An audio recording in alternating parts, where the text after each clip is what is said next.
बाद आए, लेकिन वो आएगा हम ये जानते हैं, लेकिन कब आएगा ये नहीं जानते। इसलिए हम क्या करते हैं, एक दूसरे को सिखाते हैं और समझाते हैं कि हमें उस दिन के लिए तैयार रहना है। हालेलुया। हमें उस दिन के लिए, पौलुस कहता है विश्वासियों से, कई जगह वो जाता है, वो कहता है कि मैं अच्छे से जानता हूं कि तुम यीशु मसीह के प्रकट होने की बात जो रहे हो, तुम यीशु मसीह के आने की बाट जो रहे हो। और जब हम उसकी बाट जोते हैं, फिर हम अपने जीवन को ऐसे ही जीते हैं, हम तैयार करते हैं, हम सारे वो काम करते हैं जो परमेश्वर को भाते हैं, ना कि वो जो हमें भाते हैं, और हमारी इच्छा को पूरी करते हैं। जब हम उसकी बाट जोते हैं तो हमारा सारा ध्यान, हमारा सारा मन परमेश्वर की ओर लगा रहता है, और हमें मालूम होता है कि हमें अपने आप को पापों से दूर रखना है, हमें अपने आप को हर एक गंदे काम से दूर रखना है, और परमेश्वर की हजूरी में रखना है, पवित्रताई में चलना है। अगर ऐसा नहीं हम करेंगे तो यीशु मसीह जब प्रकट होगा तो हमें शर्मिंदा होना पड़ेगा। वचन में लिखा है, जब यीशु मसीह प्रकट होगा तो कहीं ऐसा ना हो कि तुम्हें शर्मिंदा होना पड़ जाए, है ना। प्रकट तो वो होगा, आज नहीं तो कल, कल नहीं तो परसों, उसका प्रकट होना निश्चित है। बाइबल में जो भी लिखा है वो पूरा होता है ना, जो भी लिखा है वो पूरा हुआ। अब कुछ चीजें हैं जो बाकी हैं, वो भी पूरी होंगी। उसमें से एक चीज है कि यीशु मसीह वापिस आएगा, लेकिन क्या जब वो आएगा तो हमें तैयार पाएगा। वचन में लिखा है, क्या जब एक मालिक अपने सेवकों को काम देकर चला गया, मेरी भेड़ों को चरा, मेरे सेवकों की देखभाल कर, मेरे लोगों को संभाल, जब मालिक वापस आएगा तो क्या वो अपने उस जन को वही काम करते पाएगा जो काम वो उसको सौंप कर गया था। और वचन कहता है कि धन्य है वो दास जब मालिक आए और उस दास को वही काम करते पाए जिस काम करने की वो उसको जिम्मेवारी देके गया था। हालेलुया। और श्रापित है वो दास, दुष्ट है वो दास जब मालिक आए और उसको वो काम करते हुए ना पाए जो काम करने के लिए परमेश्वर ने उसको दिया था, मालिक ने उसको दिया था और गया था। उसने कहा था मेरे लोगों को संभालना, मेरे लोगों को चराना। जैसे यीशु मसीह पतरस से कहता है, हे पतरस क्या तू मुझसे प्यार करता है? पतरस कहता है हाँ प्रभु मैं करता हूँ, जा मेरी भेड़ों को चरा। दोबारा पूछता है यीशु मसीह, पतरस क्या तू मुझसे प्यार करता है? हाँ प्रभु मैं तुझसे प्यार करता हूँ, जा मेरी भेड़ों को संभाल। फिर पूछता है कि पतरस क्या तू मुझसे प्यार करता है? पतरस दुखी हो जाता है कि प्रभु ने तीसरी बार मुझसे क्यों पूछा। लेकिन पतरस भी जानता है और समझता है कि 3 बार उसने यीशु मसीह का इनकार किया था, है ना। अपने प्राणों को बचाने के लिए उसने 3 बार यीशु मसीह का इनकार किया। और यीशु क्या कहता है, मेरे लिए अगर तू अपने प्राण को बचाएगा तो खोएगा, लेकिन अगर तू मेरे लिए अपने प्राण को दांव पर लगाएगा और खोएगा तो क्या होगा? तू खोएगा नहीं बल्कि मुझको पाएगा। अगर एक व्यक्ति मुझ पे ईमान लाता है, मुझ पे विश्वास करता है, अगर वो मर भी जाए तो भी क्या होगा? वो जिएगा। लेकिन अगर कोई जिंदा है और मेरे पे ईमान नहीं लाता, वो बेशक जिंदा है लेकिन फिर भी मरा हुआ है। Hallelujah, hallelujah. हम सब क्या हैं? हम जीवित हैं, हम सब लोग जिंदा हैं, क्योंकि मैं और आप यीशु मसीह पर विश्वास करते हैं। हम उसके आने की बाट जोते हैं, हमें मालूम है क्या सच्चाई है, हम जानते हैं भविष्य को कि क्या भविष्य है। और पवित्र आत्मा जो सहायक है वो हमें हमेशा तैयार करता है उस दिन के लिए, क्योंकि वो दिन आएगा। और पवित्र आत्मा भी जानता है वो दिन बड़ा भयानक होगा, बड़ा सुहावना भी होगा, बड़ा सुंदर भी होगा और बड़ा भयानक भी होगा। कुछ लोगों के लिए वो बड़ा अच्छा है, क्योंकि वो सदा के लिए परमेश्वर का मुख देखना शुरू करेंगे और स्वर्ग के राज्य में रहेंगे, सदा परमेश्वर को धन्य कहेंगे। लेकिन ऐसे बहुत सारे लोग होंगे जो सदा के लिए नरक में डाल दिए जाएंगे। लोग कहते हैं किसने देखा है नरक और किसने देखा है स्वर्ग? जबकि हम मसीह में आते हैं और मसीह के साथ हम चलना शुरू करते हैं तो हम यहीं पे फील करना शुरू करते हैं कि परमेश्वर एक स्वर्ग वाला जीवन हमें यहीं देता है, एक स्वर्ग वाली शांति हमें यहीं देता है ना। एक स्वर्ग का वातावरण कैसा होगा वो हमें यहीं पर देना शुरू कर देता है जब मैं और आप परमेश्वर के साथ में एक हो जाते हैं। लेकिन वो कब होता है? जब पवित्र आत्मा हमारे अंदर आता है। पवित्र आत्मा का हमारे अंदर होना बेहद जरूरी है। आपको याद होगा एक बार कहीं पे प्रचार करने के लिए पौलुस जाता है और प्रचार करने के बाद में वो कहता है क्या तुमने पवित्र आत्मा पाया? लेकिन वो विश्वासी क्या कहते हैं? हमने तो पवित्र आत्मा की चर्चा भी नहीं सुनी। अब वो आराधना किसकी करते हैं? किसकी आराधना करते हैं? यीशु मसीह की करते हैं। यीशु मसीह पर विश्वास करते हैं, यीशु मसीह के पीछे चलने वाले लोग हैं। लेकिन फिर भी उन्होंने पवित्र आत्मा की चर्चा भी नहीं सुनी। क्यों? क्योंकि कई बार क्या होता है, हर प्रचारक के पास में एक अलग ज्ञान है, एक अलग नॉलेज है, एक अलग लेवल की सबके पास है वचन का, लेकिन सब अपने अपने अलग अलग लेवल पे हैं। कोई काफी ऊंचाई पर है, जो जितना ऊंचाई पर है वो उतने ही भेदों को प्रकट करता है, और जो जितना नीचाई पर है वो उतने ही कम भेदों को प्रकट करता है। परमेश्वर का जन होना यानी भेदों को प्रकट करने वाला होना। जो परमेश्वर के भेद हैं, जो वचन के भेद हैं, वचन क्या चाहता है कि आप करें, वचन का क्या अर्थ है, आपको कैसे जीवन जीना है, कैसे आपको परमेश्वर के करीब आना है, कैसे आपको परमेश्वर के साथ अपने रिश्ते को मजबूत करना है। जो जितने अच्छे लेवल पर है वो उतना ही ज्यादा भेद को प्रकट करने वाला है। हालेलुया। पहले भी एक प्रचारक था जो प्रचार कर रहा था, अपोलुस था जो उनको सिखा रहा था यीशु मसीह के बारे में, लेकिन फिर भी वो पवित्र आत्मा के बारे में नहीं सिखा पाया, चर्चा भी नहीं कर पाया, क्योंकि वो उसका जो लेवल था वो अलग था। और पतरस जाकर जब प्रचार करता है और उसके बाद में पूछता है कि क्या तुमने पवित्र आत्मा पाया, क्योंकि जो पौलुस होता है, पौलुस का लेवल आत्मा में एक अलग लेवल होता है। हालेलुया। क्योंकि उसका सीधा आमना सामना यीशु मसीह के साथ हुआ था, उसने सीधे यीशु मसीह को देखा था, वो व्यवस्था का ज्ञान रखने वाला था। और आपको पता है उसने कहीं से वचन नहीं सीखा, वो चेलों के पास नहीं गया सीखने के लिए, उसने व्यवस्था सीखी। और यीशु मसीह के बारे में जब यीशु ने अपने आप को प्रकट किया उसके ऊपर, तब उसने कहीं से ज्ञान लेना नहीं चाहा, बल्कि वो लिखता है कि मैं सेवकों के पास जरूर गया, लेकिन मैंने उनमें से कुछ भी सीखने लायक नहीं पाया। हालेलुया। उनसे मुझे ऐसा कुछ नहीं मिला कि मैं उनसे कुछ सीख पाता, क्योंकि परमेश्वर ने उसके लेवल को इतना ऊंचा किया था, परमेश्वर ने उसके ज्ञान को इतना ऊंचा किया था। वचन कहता है कि सारी बुद्धि और सारे ज्ञान के भंडार कहां है? यीशु मसीह के अंदर है। और जब यीशु मसीह ने अपने आप को उसके जीवन में प्रकट कर दिया था और वो यीशु मसीह के साथ एक होने लगा था, वो परमेश्वर के साथ सहभागी हो गया था, तो परमेश्वर ने उसको वो सिखाया जो इंसान नहीं सिखा सकते। इंसान जब आपको सिखाते हैं, आपकी बढ़ने, आपकी नॉलेज, आपका ज्ञान बढ़ने की जो रफ्तार है वो बड़ी धीमी होती है, लेकिन जब परमेश्वर सिखाता है तो वो रफ्तार बड़ी तेज होती है। हालेलुया। हालेलुया। परमेश्वर के एक दास हैं बेनी हिन, बहुत सारे लोग जानते होंगे उसको। जब उसने सेवकाई शुरू करी थी, उसका भी पवित्र आत्मा के साथ आमना सामना हुआ और वो सेवकाई में आ गया। और बहुत सारे पास्टरों ने, अगुवों ने उसको समझाया कि पहले तुझे वचन को सीखने की जरूरत है, तो क्या कर, एक काम कर, बाइबल कॉलेज में जा, वहां पे अध्ययन कर, उसके बाद में आकर क्या कर, प्रचार कर, उसके बाद में लोगों को सिखा। लेकिन उनका जो अगुवों का सबसे बड़ा एक सोसाइटी होती है ना, जितने पास्टर्स होते हैं उनका एक हेड होता है। वैसे जो एक हेड था वो चोरी छिपके से उसके प्रचार सुनने के लिए आया करता था उसी के चर्च में, और उसने सुना था उसके प्रचार को। और जब वो पास्टर उसको समझा रहे थे कि तुझे अभी अध्ययन की जरूरत है, तुझे अभी वचनों का ज्ञान लेने की जरूरत है, तू जा और पहले स्टडी कर, उसके बाद में आके प्रचार कर। उसने सुना और उसने कहा कि हाँ ये सही है, मैं जाकर ऐसा करूंगा। लेकिन बाद में जो उन अगुवों का हेड था वो जाकर उससे कहता है कि आपको कहीं भी जाकर अध्ययन करने की कोई भी जरूरत नहीं है, क्योंकि मैंने आपके वचन सुने हैं, मैंने आपका प्रचार सुना है, मैंने पवित्र आत्मा आपके कितने नजदीक है मैंने उसको देखा है, मैंने उसको महसूस किया है, जो कि उन अगुवों के पास नहीं है। हालेलुया। हालेलुया।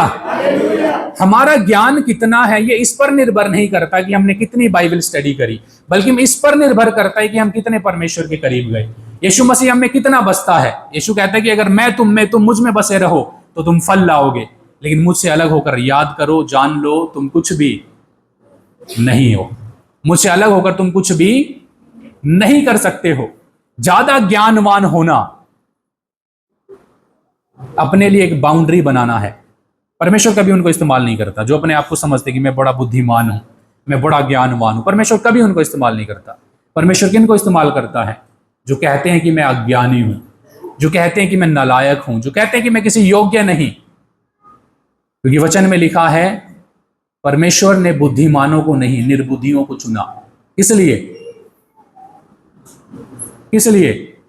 ताकि जो बुद्धिमान है उनको शर्मिंदा करे। हालेलुया। जहां से जिस मिनिस्ट्री से बेनी हिन बचाया गया था और जिस मिनिस्ट्री से वो निकला था, तो उसने उसकी जो प्रीचर थी, जो प्रीच करा करती थी, वो एक लेडी थी। और बेनी हिन को पहले ही उस लेडी ने सिखाया था। वो अपने प्रचार में कहती थी कि मैं ज्ञानवान नहीं हूं, मैं बुद्धिमान नहीं हूं, मैं मूर्ख हूं, और मैं इसके लिए परमेश्वर का धन्यवाद करती हूं क्योंकि मैं मूर्ख हूं और परमेश्वर मुझे इस्तेमाल करता है। हालेलुया। अपने समय की सबसे बेहतरीन प्रचारक थी वो, अपने समय की सबसे बेहतरीन बड़े बड़े सामर्थ्य काम करने वाली, परमेश्वर के सामर्थ्य के द्वारा ऐसी वो एक औरत थी। जो भी एक प्रीचर है सब जानते हैं उसको, लेकिन वो अपने आप को क्या कहती थी कि मैं बुद्धिमान नहीं। और वो साथ में लोगों को सिखाती थी कि कभी भी अपने आप को बुद्धिमान ना समझना, क्योंकि जो बुद्धिमान है परमेश्वर उनसे दूर रहता है। Hallelujah, hallelujah. जब हम काम करें परमेश्वर के लिए, जब हम मेहनत करें, जब हम कर्म करें, तो कभी भी अपनी बड़ाई ना मारें। सब कुछ करने के बाद भी परमेश्वर के पास जाएं और कहें कि मैं निकम्मा दास हूं, जितना मुझे करना चाहिए था मैं नहीं कर पाया। ये परमेश्वर को भाता है। लेकिन हम क्या करते हैं, हम थोड़ा सा करने के बाद में फिर उन्हीं के डींगे मारते रहते हैं। है कि नहीं? ऐसा है कि नहीं? क्योंकि कमी कहां पर है, हमारा लेवल अप नहीं होता। क्यों? क्योंकि हम वचनों का ज्ञान तो रखते ही नहीं है, वचनों को तो हम समझते ही नहीं है।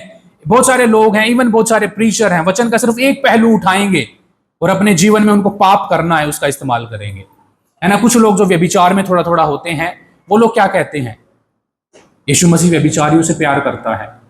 सच में करता है, ये हकीकत है। एक व्यभिचारिणी यीशु मसीह के पास आई, उसके कदमों पर वो रोने लगी गिरकर, अपने अपने आंसुओं से उसके पैर भिगोए यीशु मसीह के, उस व्यभिचारी औरत ने, और अपने बालों से उसके पैरों को पोंछा। और यीशु मसीह ने उस पर दया करी, उसके पापों को क्षमा किया, क्योंकि यीशु मसीह सबसे प्यार करता है। लेकिन क्या यीशु मसीह व्यभिचार से प्यार करता है? क्या यीशु मसीह व्यभिचार से प्यार करता है? नहीं। यीशु ने उसके पापों को क्षमा किया और उसके बाद में क्या कहा कि जा और आगे से पाप मत करना। एक 38 वर्ष का रोगी था, यीशु मसीह उसके पास गया। वो एक कुंड के पास रहा करता था और उस कुंड में नियमित समय पर स्वर्गदूत उतरकर उसके पानी को हिलाया करते थे।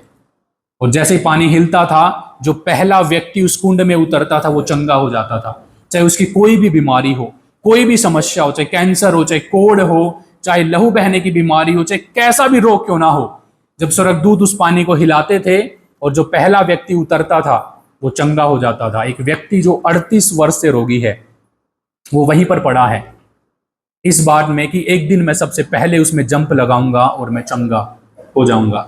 यीशु मसीह वहां से गुजरते हैं और यीशु मसीह जान लेते हैं कि ये काफी लंबे समय से बीमार है, और यीशु मसीह उससे पूछते हैं कि क्या तू चंगा होना चाहता है? लेकिन वो क्या कहता है कि प्रभु मैं क्या करूं, मेरे साथ में कोई जन नहीं है। जब पानी हिलाया जाता है तो दूसरे लोग मुझसे पहले उसमें चले जाते हैं और वो चंगे हो जाते हैं, और मेरे साथ कोई नहीं मेरी मदद करने के लिए कि मैं पहले वहां पर जाऊं। और यीशु मसीह उसे क्या कहता है? क्या कहता है? अपनी खाट उठा और चल फिर। और वो क्या करता है?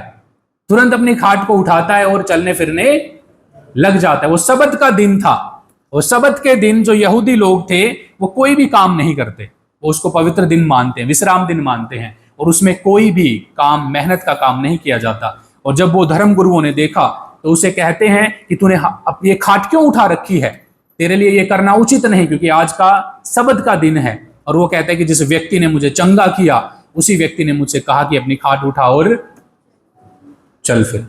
और जब आप बाइबल पढ़ते हैं आपको समझ में आता है कि सबत के दिन यीशु मसीह सबसे ज्यादा काम किया करता था, जबकि सारे दिन थे उसके पास में, सारे दिन थे, लेकिन फिर भी वो सबत के दिन ऐसे काम करता था जो यहूदियों को बिल्कुल अच्छे नहीं लगते थे।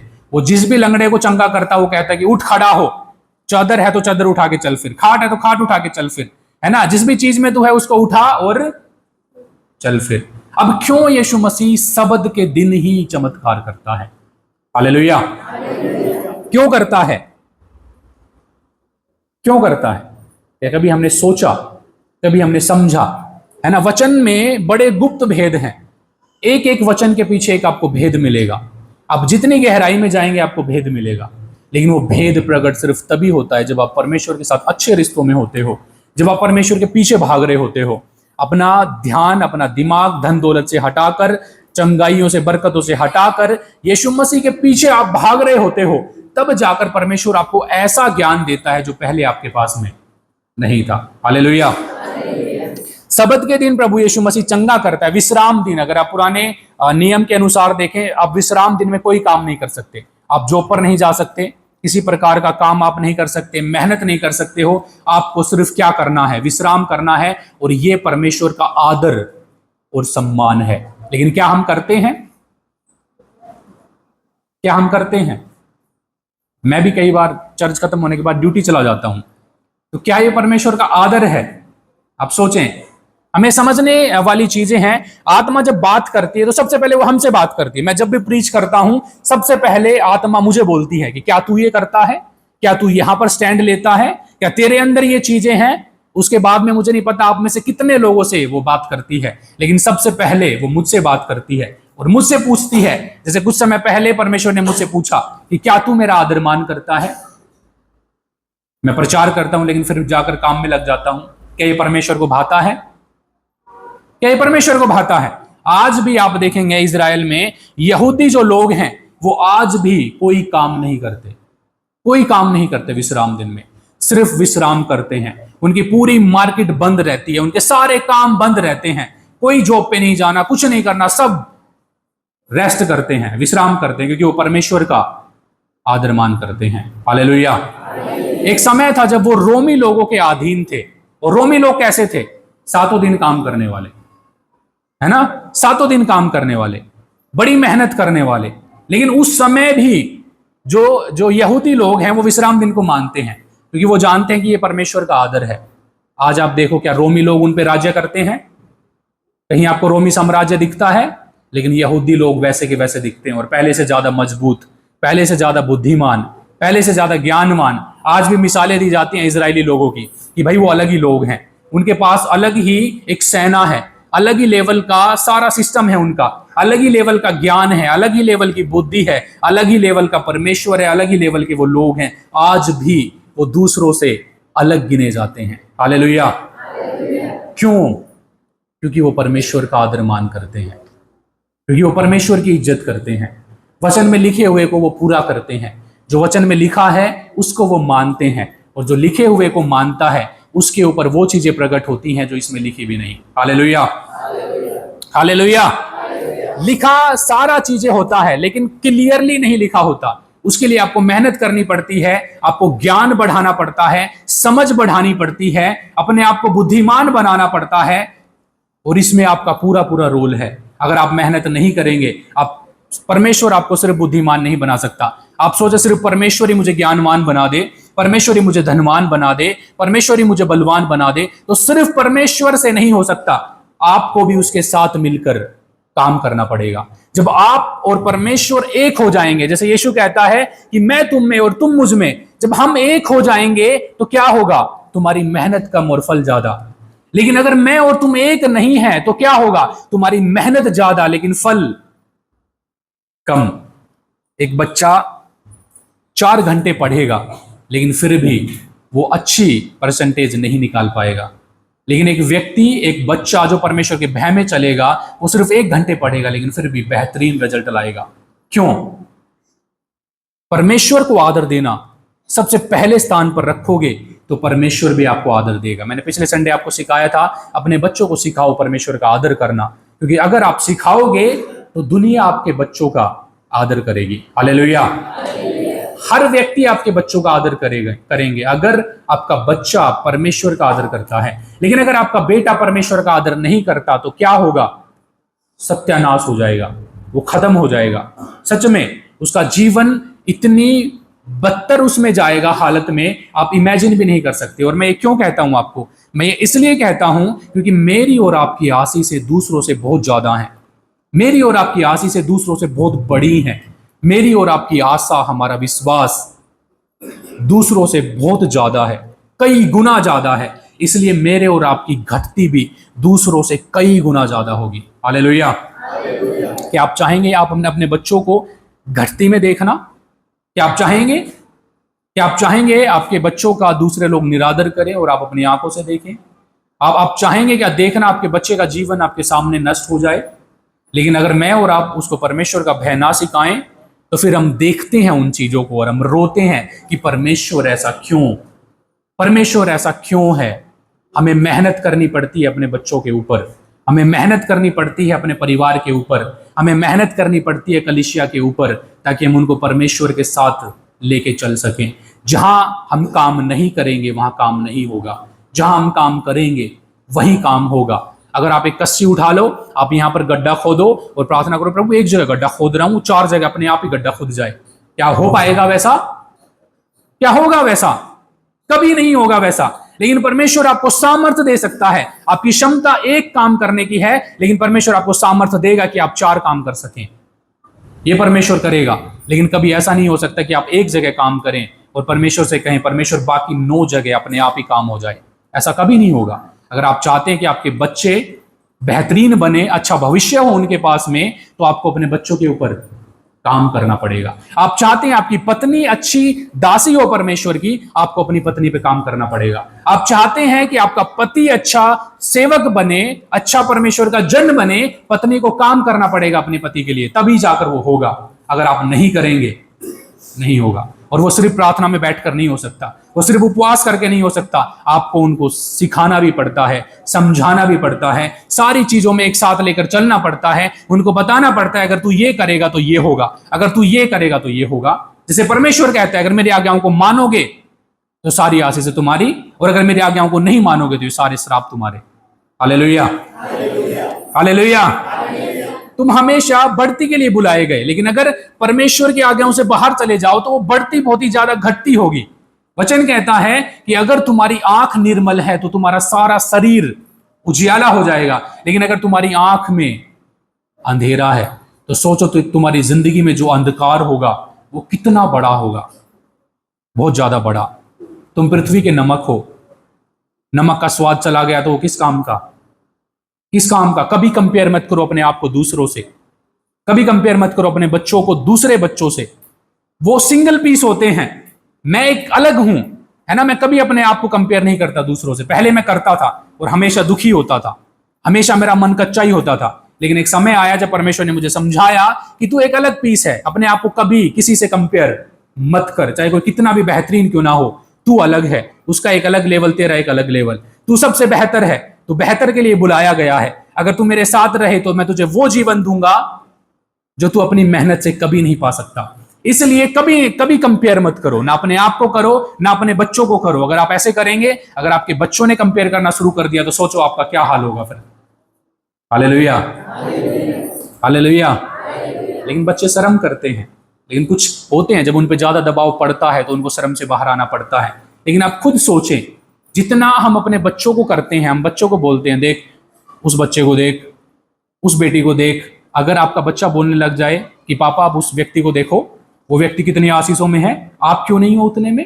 आप विराट कोहली को देखो, है ना, आप किसी हीरो को देखो, वो तो बड़े आशीषों में है, आप क्यों नहीं हो। अगर किसी ने पूछ लिया तो क्या होगा आपका? आपके पास बोलने के लिए कुछ बचेगा? कंपेयर करना बाइबल हमें नहीं सिखाती। बाइबल हमें सिखाती है बेहतर बनना। हालेलुया। क्या सिखाती है बाइबल हमें? बेहतर बनना, कंपेयर करना नहीं सिखाती।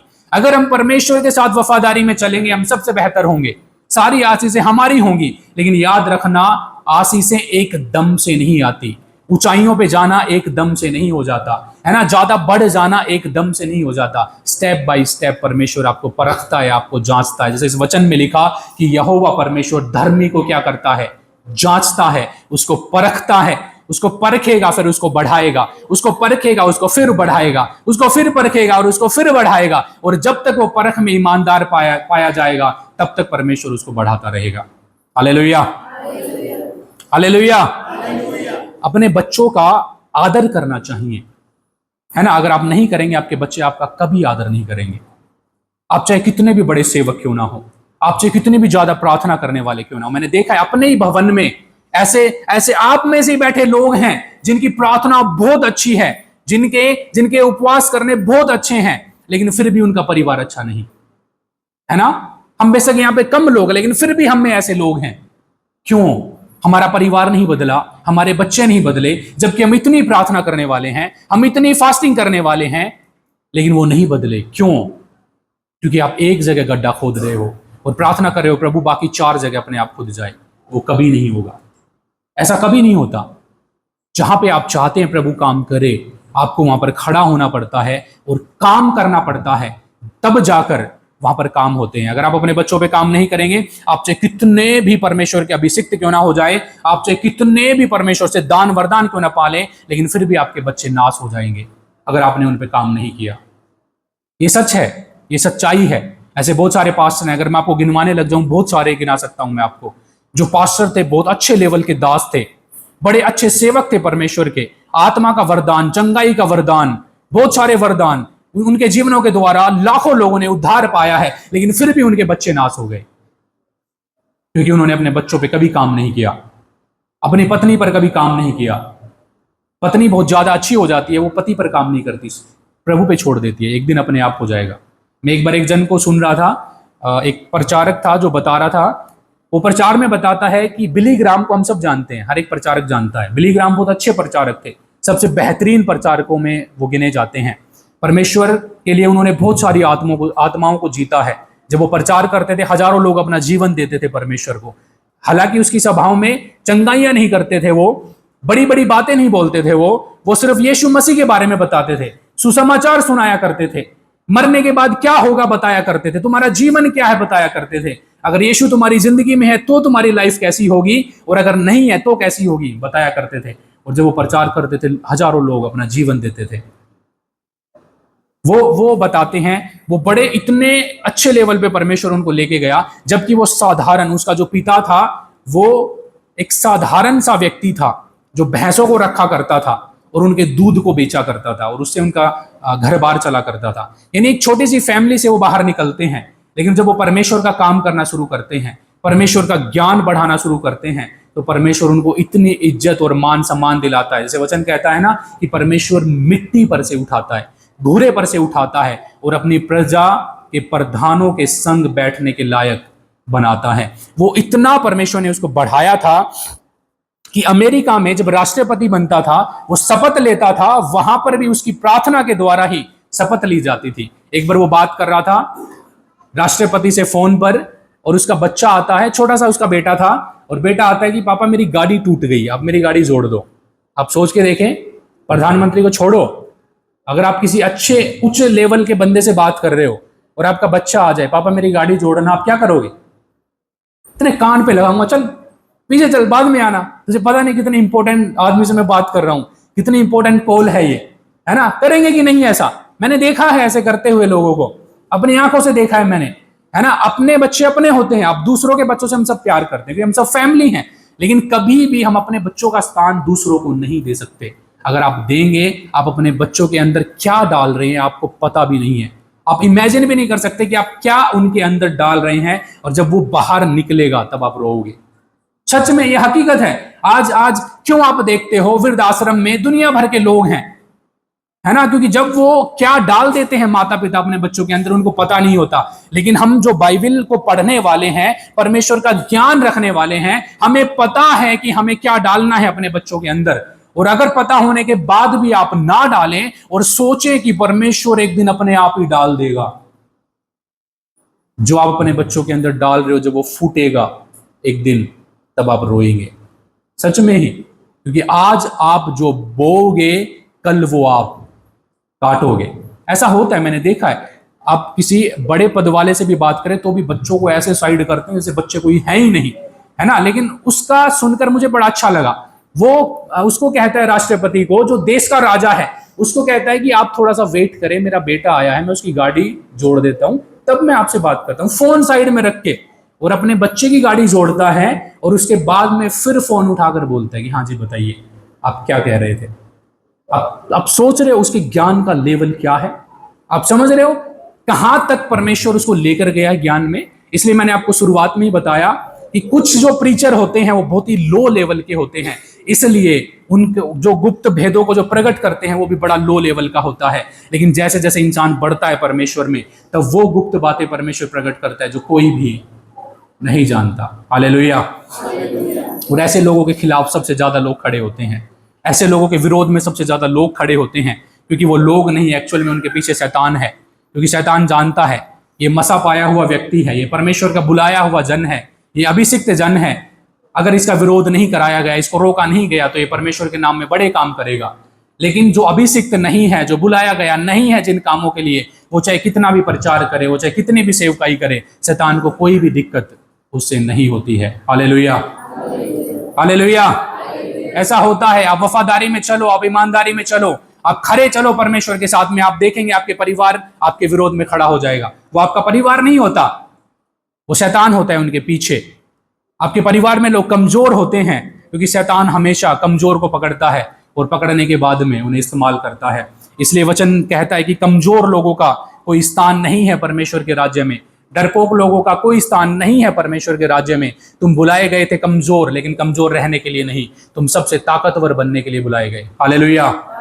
तुम बुलाए गए थे निर्बुद्धि, लेकिन सबसे बुद्धिमान बनने के लिए बुलाए गए।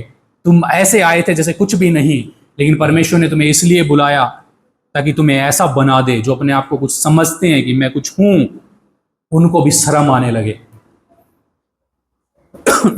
हालेलुया। क्या परमेश्वर आपको ऐसा बना नहीं सकता? क्या परमेश्वर आपको ऐसा बना नहीं सकता? लेकिन आपका विश्वास है कि नहीं बना सकता। आप में से गिने चुने लोगों के अंदर वो विश्वास दिखता है कि हाँ बना सकता है परमेश्वर, लेकिन अधिकतर लोगों के अंदर संदेह है। हो भी सकता है और नहीं भी हो सकता, है ना? हो भी सकता है और नहीं भी हो सकता। जब ऐसा होता है कि होगा या नहीं होगा, वहां पर परमेश्वर काम नहीं करता। परमेश्वर कहां काम करता है? कि होगा। कहां काम करता है परमेश्वर? होगा। आप बीमार आए परमेश्वर के पास में, सोच कर आए होगा कि मैं चंगा जरूर होऊंगा, आप जरूर चंगे होंगे।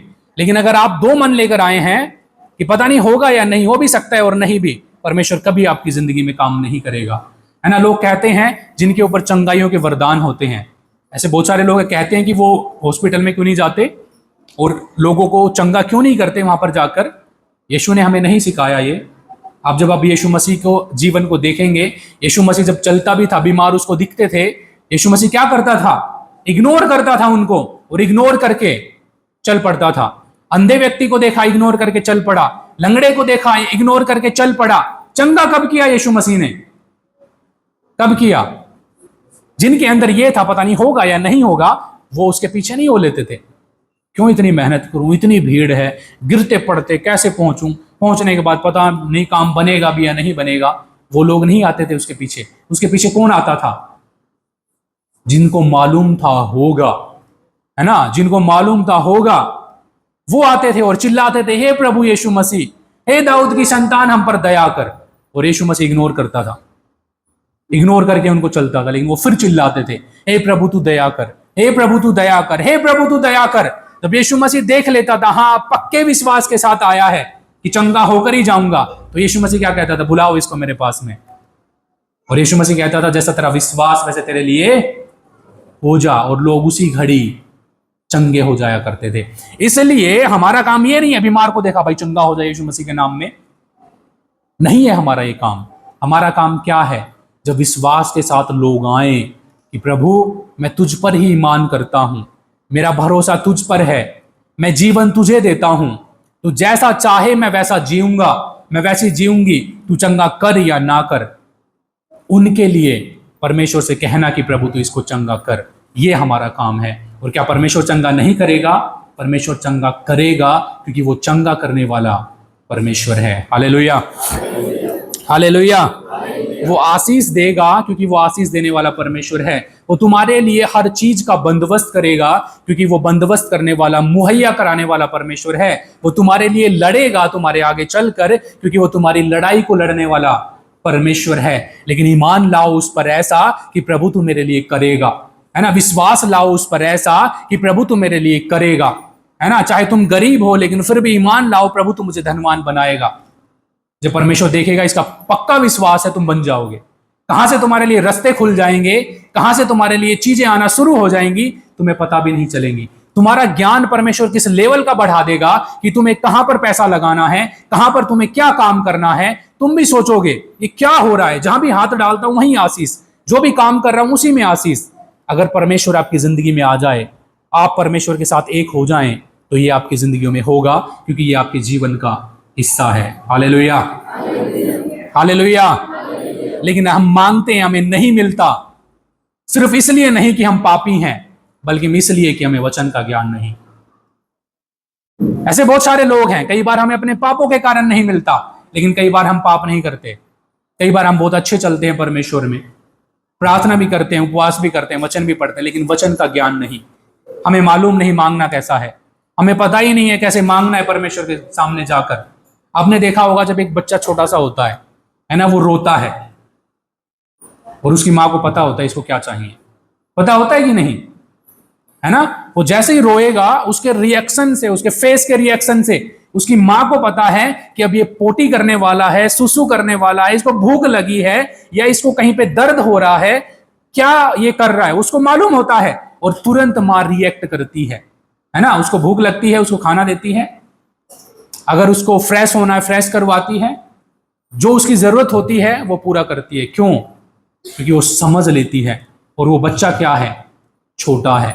अब वो बच्चा एक दिन 25 साल का हो गया और आकर वैसे ऊँ करता है, फिर रोता है, तो माँ क्या करेगी? फिर क्या करेगी जरा बताओ? आपका 10 साल का बेटा, 12 साल का बेटा अगर ऊँ करने लग जाते हैं आपके सामने, क्या करोगे आप? क्या करोगे? आप सुनोगे या उसको चाटा लगाओगे? इतना बड़ा हो गया, तुझे पता ही नहीं कि बोलना कैसे है, क्या करोगे आप? वैसे ही परमेश्वर भी है। एक समय था जब हम मुंह करते थे, हमें नहीं था ज्ञान हम कैसे प्रार्थना करें, क्या करें, लेकिन फिर भी परमेश्वर ने सुना। क्यों? क्योंकि हम बच्चे हैं। लेकिन आज मैं और आप बड़े हैं, हम काफी बड़े हैं, है कि नहीं? हम आत्मा में काफी बढ़ चुके हैं। अभी भी हम जाकर वही ऊँ लगाएं तो क्या परमेश्वर सुनेगा? रोते रहो, जिंदगी भर करते रहो ऊँ, नहीं मिलेगा कुछ भी। आपको सीखना पड़ेगा कि कैसे मांगना है, आपको सीखना पड़ेगा कैसे बैठना है परमेश्वर के सामने, आपको सीखना पड़ेगा कैसे बात करनी है परमेश्वर से। जैसे आपके बच्चे सीखते हैं, जब छोटा होता है तो रोता है और आप जान लेते हैं उसको क्या चाहिए, लेकिन जब वो बड़ा होता है तो आकर बोलता है कि माँ मुझे रोटी चाहिए, मुझे भूख लगी है, माँ मुझे अब खाना चाहिए, माँ मुझे फल खाने हैं, माँ मुझे पानी चाहिए, मुझे जूस पीना है। सारी चीजें बच्चे मांगते हैं, तब जाकर उन्हें मिलता है। इसलिए हम जब बढ़ गए हैं तो अपने लेवल को बढ़ाओ, मांगना सीखो। परमेश्वर से कैसे मांगते हैं, वही पुराने तरीके से नहीं जाना परमेश्वर के सामने, परमेश्वर दे दे, परमेश्वर ये कर दे, परमेश्वर वो कर दे। ये सिर्फ रोना है, सिर्फ मुआ करना है, ये सही तरीका नहीं मांगने का। मांगने का तरीका क्या होता है? इस वचन के साथ में जाना और कहना कि परमेश्वर तेरे वचन में लिखा है, इसलिए तू मुझे ये दे। प्रभु तेरे वचन में लिखा है, तेरा वचन कहता है कि तेरे एक हाथ में लंबी आयु है और तेरे दूसरे हाथ में धन है और महिमा है, और तू मेरा पिता है और मैं तेरा बेटा हूं, इसलिए जो तेरा है वो किसका है? मेरा है, मुझे दे, मेरा हक दे, मुझे जो मेरा है वो मुझे दे। इसको कहते हैं मांगना, है ना। इसको ऊँआ करना नहीं कहते, लेकिन ऊँआ किसको कहते हैं? कि हम जाते हैं प्रभु ये दे दे, परमेश्वर वो दे दे, प्रभु ये कर दे, परमेश्वर वो कर दे। आपको मांगने का भी तरीका नहीं, हमें सीखना पड़ता है, हमें अपने आप को बढ़ाना पड़ता है। हम जितने उम्र में बढ़े, पौलुस कहता है कि जब मैं बालक था तो बालकों की तरह रिएक्ट करता था, जब मैं सियाना हो गया तो सियानों की तरह ही व्यवहार करता हूं। जब हम सियाने हो गए हैं तो सियानों की तरह ही हमें व्यवहार करना चाहिए। हालेलुया। मांगने का एक तरीका है, मांगो परमेश्वर से। वैसे आप बीमार नहीं रह सकते क्योंकि आप बीमार रहने के लिए बुलाए नहीं गए। आप गरीब नहीं रह सकते क्योंकि आप गरीब रहने के लिए बुलाए नहीं गए। वचन कहता है कि वो तुम्हारे लिए गरीब बन गया ताकि वो तुम्हें धनवान बना दे, वो तुम्हारे लिए रोगी बन गया ताकि वो तुम्हें चंगा कर दे, है ना। वो खुद पापी, उसने सारे पापों का बोझ उठा लिया और इतने दुख में वो सह गया ताकि तुम्हें तुम्हारे हर एक प्रकार के दुख से वो आजाद कर दे। आज मैं और आप अपने दुखों में है सिर्फ हमारी अज्ञानता के कारण। हमें ज्ञान नहीं, हमें समझ नहीं, सिर्फ इसलिए है, वरना सारी चीजें परमेश्वर कर चुका है। हर चीज का जो मूल्य था वो अदा हो चुका। हमारी चंगाइयों का मूल्य पहले से अदा हो चुका है। हमारे अनंत जीवन का मूल्य पहले से अदा हो चुका है। हमारे बढ़ने का, ऊंचाइयों पे जाने का, एक बेहतर जिंदगी जीने का मूल्य पहले ही अदा हो चुका है। लेकिन फिर भी लोग रेंग रहे हैं। क्यों? सिर्फ अज्ञानता के कारण। जैसे वचन में लिखा, मेरी प्रजा नाश हुई जाती है क्योंकि उनको मेरा ज्ञान नहीं है। हालेलुया।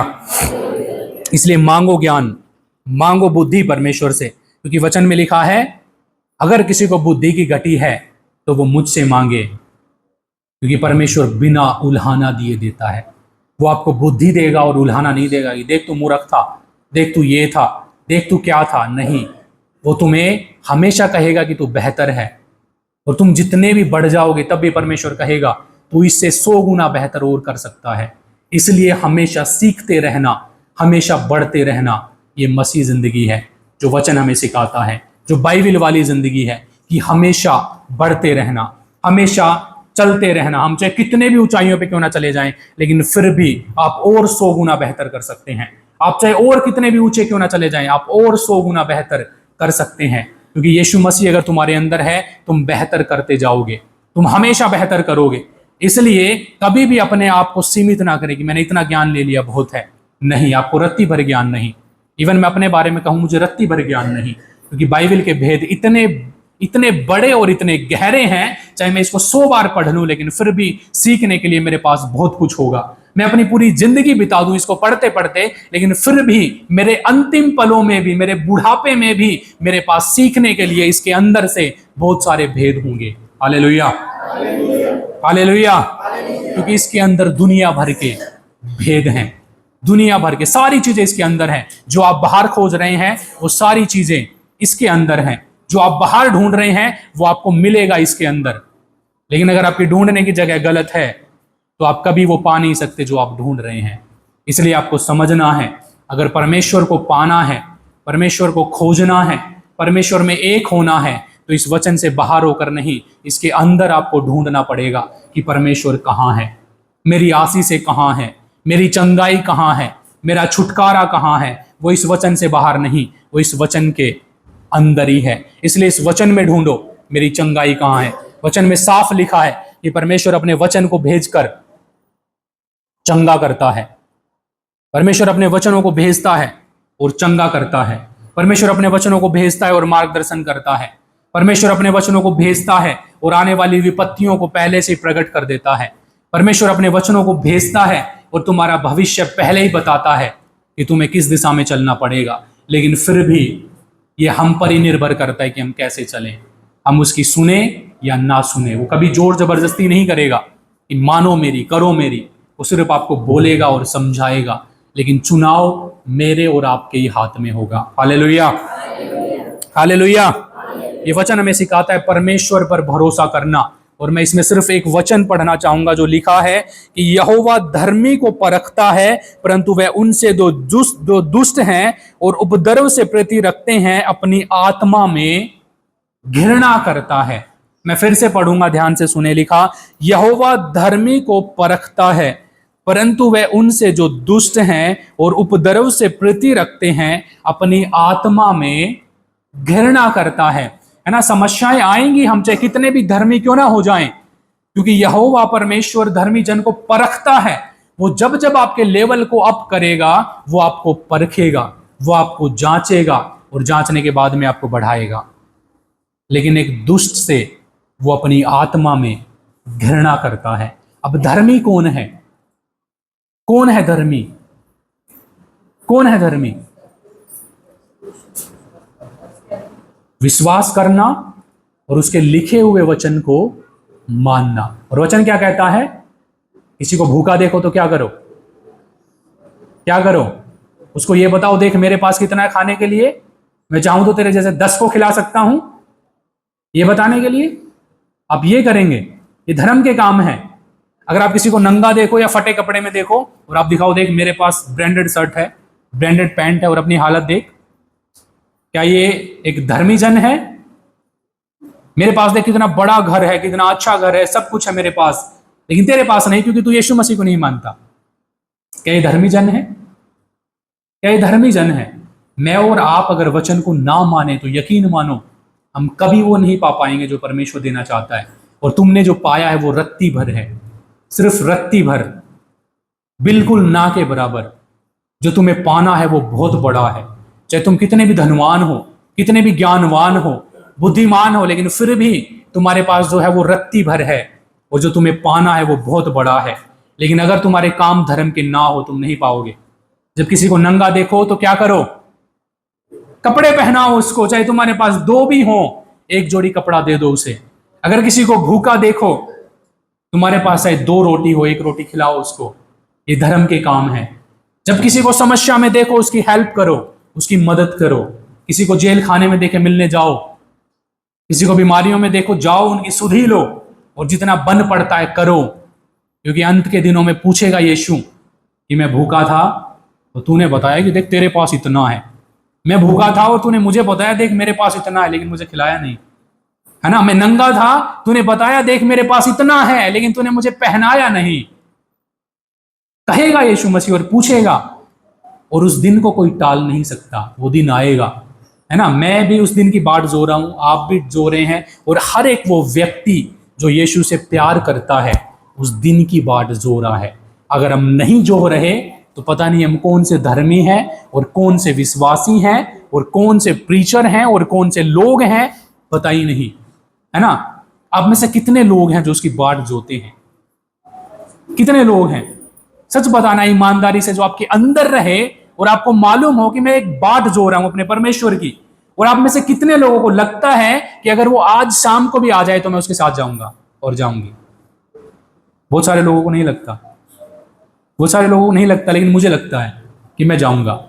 अगर यीशु मसीह अभी भी आ जाए तो भी मैं उसके साथ जाऊंगा और स्वर्ग में रहूंगा और जीवन भर उसकी महिमा करूंगा। क्यों? क्यों?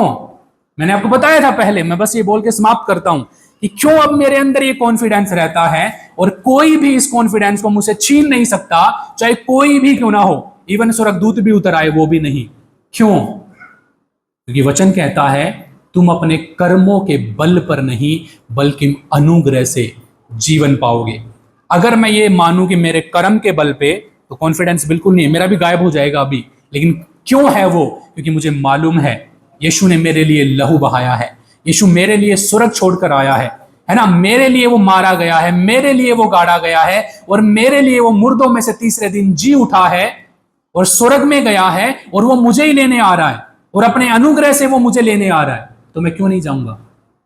क्यों नहीं जाऊंगा फिर मैं, है? या फिर क्यों नहीं जाओगे तुम? अगर तुम कर्म से पाना चाहोगे तो अपने घरों में जाना और लिख लेना, तुम स्वर्ग में नहीं जाओगे। स्वर्ग के राज्य में तुम्हारा कोई भी स्थान नहीं। अगर तुम कर्म के बल पे पाना चाहोगे तो तुम आज ही से कट मार दो और भूल जाओ कि तुम्हें जीवन मिलेगा, तुम अनंत जीवन के भागी होगे। भूल जाना इस चीज को। यीशु जब आएगा तो तुम्हारा इनकार कर देगा, एक बार भी नहीं सोचेगा, एक बार भी नहीं देखेगा कि तुमने कितनी सेवा करी है, तुमने कितनी प्रार्थनाएं करी हैं, तुमने कितने उपवास करे हैं, एक बार भी नहीं सोचने का वो। क्योंकि जीवन सिर्फ अनुग्रह से मिलता है, सिर्फ अनुग्रह से। और जब वो जीवन मिलता है तो आप जो धर्म के काम भी करते हैं ना, ये उसकी बदौलत है। जो जीवन आपके अंदर है, जो उद्धार आपके अंदर है, ये उसकी बदौलत है कि आपके अंदर से धर्म के काम निकलते हैं। ये उसकी बदौलत है कि आपके अंदर से अच्छे काम निकलते हैं, ना कि आपके अच्छे कामों की वजह से उद्धार निकलता है बाहर। नहीं, उद्धार की वजह से आपके अंदर से अच्छे काम निकलते हैं। इसलिए अपने कर्म के बल पे आप कुछ भी नहीं पा सकते हो, अपने कर्म के बल पे जीवन कभी भी नहीं पा सकते हो। जीवन मिलता है सिर्फ अनुग्रह से, विश्वास के द्वारा, अनुग्रह से ही तुम्हारा उद्धार हुआ है। और जो वचन में लिखा है वो टल नहीं सकता। इसलिए अपने कर्मों पे फूलना बंद करो, है ना, अपने कर्मों के डंके बजाना बंद करो और सिर्फ यीशु मसीह पर ईमान रखो। सिर्फ उसी के लिए, उसी की ओर अपनी नजरें बिछाए रखो। और कितना भी कुछ कर लो लेकिन फिर भी कहो मैं नालायक हूं और गधा हूं, क्योंकि मैं और बेहतर कर सकता था लेकिन मैं नहीं कर पाया। प्रभु मुझे और समझ दे, मुझे और बुद्धि दे, मुझे और ज्ञान दे, मुझे और सामर्थ्य दे कि मैं और बेहतर करूं, क्योंकि तुम बेहतर करने के लिए बुलाए गए हो। Hallelujah, hallelujah. तुम क्या करने के लिए बुलाए गए? किस चीज में? किस चीज में बेहतर बनना? किसमें? बोलो जरा जोर से, कोई भी। किसमें बनना बेहतर?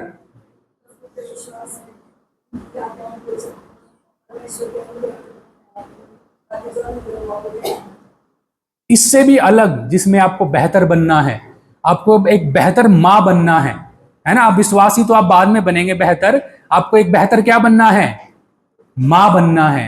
आपको एक बेहतर पिता बनना है, आपको एक बेहतर बेटा और बेटी बनना है, आपको एक बेहतर इंप्लॉई बनना है जहां पे आप काम करते हैं, आपको एक बेहतर इंसान बनना है जिस सोसाइटी में आप रहते हैं, आपको एक बेहतर इंसान बनना है उन लोगों के लिए जो आपके संपर्क में रहते हैं। अगर आप उनके सामने बेहतर नहीं हैं, आप कैसे विश्वास में बेहतर हो सकते हैं? आप कैसे आत्मा में बेहतर हो सकते हैं?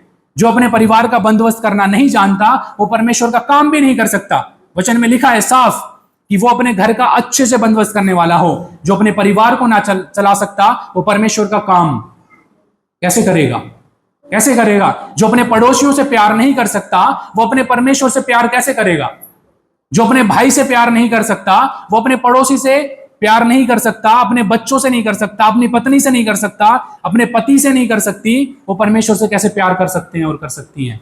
जरा बताओ, सोचो। और इसमें लिखे हुए ज्ञान को पकड़ो। सिर्फ विश्वास में बेहतर नहीं बनना होता है ना, कलीसिया में आकर हाथ उठाना, बिल्कुल खो जाना और दिखाना कि मुझसे बड़ा कोई पवित्र है ही नहीं। ये चीजें जरूरी हैं, आपको करनी है, लेकिन इससे पहले बेहतर बनो, बेहतर माँ बनो, बेहतर पिता बनो, बेहतर बेटा बनो, बेहतर बेटी बनो, बेहतर अपने सोसाइटी में एक इंसान बनो, अपने कस्बे के लिए, मोहल्ले के लिए, रिश्तेदारों के लिए, अपने हर एक जन के लिए, इवन जो प्रभु को नहीं जानते उनके लिए भी एक बेहतर इंसान बनो। और ये मैं नहीं कहता कि आपको ऐसा बनना चाहिए, ये बाइबल कहती है कि आपको ऐसा होना चाहिए, आपका जीवन ऐसा होना चाहिए। और अगर बाइबल को हम ना माने तो फिर कैसा जीवन हमारे अंदर? फिर हम कैसे सेवक, फिर हम कैसे चेले, फिर हम कैसे विश्वासी, है ना? इसलिए जो वचन में लिखा है उसको पकड़ो और बनो बेहतर।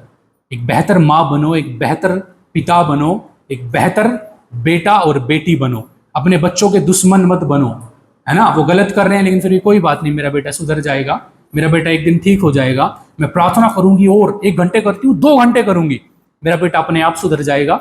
नहीं सुधरेगा वो। प्रार्थना अपना काम करेगी, उपवास अपना काम करेगा, है ना? अगर ऐसा ही होता तो मैं प्रार्थना और उपवास ही करता रहता, खड़े होकर यहाँ प्रीच क्यों करता कि सारे लोग उद्धार पा जाएं, सारे लोग जीवन पा जाएं? लेकिन प्रीच करना भी जरूरी है, समझाना भी जरूरी है, एक दूसरे को बढ़ावा देना कि आत्मिक कामों में बढ़ो, धार्मिक कामों में बढ़ो, ये बड़ा जरूरी है। और आपके बच्चों को ये कौन सिखाएगा? आप सिखाएंगे, क्योंकि सबसे पहले टीचर उनके कौन है? आप हैं, माता है, पिता है। अभी से सिखाओ ताकि कल दुनिया उनका आदर करे, वो अपनी सोसाइटी में एक बेहतर इंसान हो, अपने पड़ोसियों में एक बेहतर पड़ोसी हो, एक बेहतर पिता बने, एक बेहतर वो माता बने और एक बेहतर हर चीज में वो करे। जब वो उन चीजों में बेहतर होगा वो आत्मिकता में भी बेहतर होगा, प्रभु के कामों में भी बेहतर होगा, हर चीज में वो बेहतर होगा। इस काबिल बनो कि लोग तुम्हारी सुने। अगर हम कहें कि मेरा पड़ोसी मेरी सुनता नहीं, यीशु को मानता नहीं, आप उसको कोसे जा रहे हो, इसकी जिंदगी में ये हो जाए, वो हो जाए, फलाना हो जाए, प्रभु को नहीं जानता, देख अब ऐसा होगा वैसा होगा। वो लोग बोल देते हालेलुया, है ना?